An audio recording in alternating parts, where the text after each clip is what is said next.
Hey, Mark, I'm just curious what you think the biggest differences need to be tonight as opposed to what you saw Friday or Thursday. Uh, I think, um, I think limiting our turnovers. I think we were a little bit too separated on the ice, and it caused us to make some plays where we were trying to force it a little bit, and that's when they kind of got that opportunity. So, um, I think we got to quite a few new guys in the lineup, and trying to figure everything out and getting used to each other. So communication, I think talking and knowing what your job is on the ice is going to be key. And then obviously back that up with a good effort and out-compete them.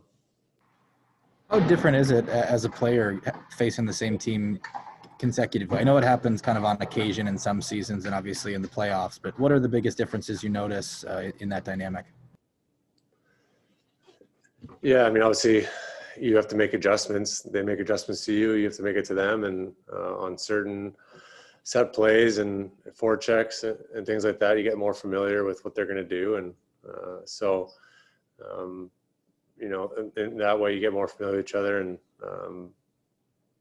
obviously it gets a little more heated as you go. When you see the same team over and over again, blood can start to boil. So, I think it's going to be even more intense than it was last night. Thank you.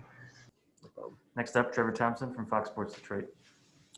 Thanks for doing this, Mark. And I'm just wondering, I know you've had opportunities to play against your brothers all through your career, but at this stage of your career, is it still special? Is it more old hat? And especially given this year when you can't have that kind of contact, what changes? Yeah, well, we didn't see each other only on the ice. So that was a little different. Usually we get together for dinner or something like that before a game. It definitely doesn't get old. I think, see him across from you when the anthem's going on, and knowing that you're still playing in this league at the highest level and against your brother is always a special feeling. So it's always a lot of fun and always pretty cool to be able to compete against, either of those guys. And I see Jordan went on COVID protocol. How fortunate is it that you weren't able to get together just from that standpoint with what that is doing to league and players and families? Yeah, I mean, everyone's trying to stay as safe as possible. So, those rules are there for a reason, and we're doing our best to stay safe, and that's all we can do. And we just have to take it day by day.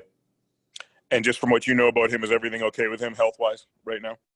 Yeah, he's in the protocol. Is kind of all I can say right now. And with Canes, I'll probably have a further comment on that down the road.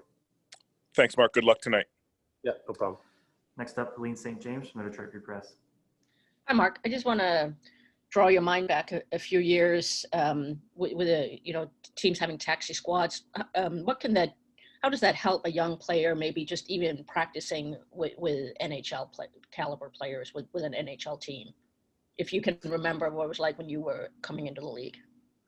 Yeah, I think any experience at this level is valuable.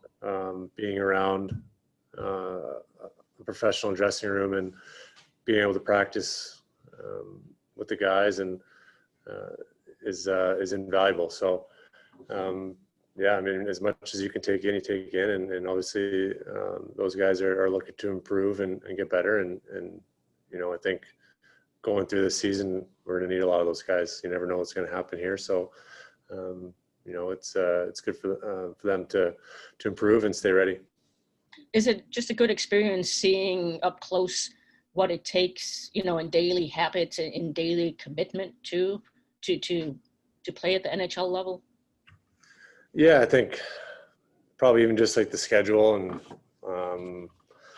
how to prepare your body every day and what it takes to be able to compete at a high level every night, being around that environment, and soaking it all in and asking questions and definitely helps. Thank you. Thanks, everyone. We'll be back shortly with Coach Bleichel.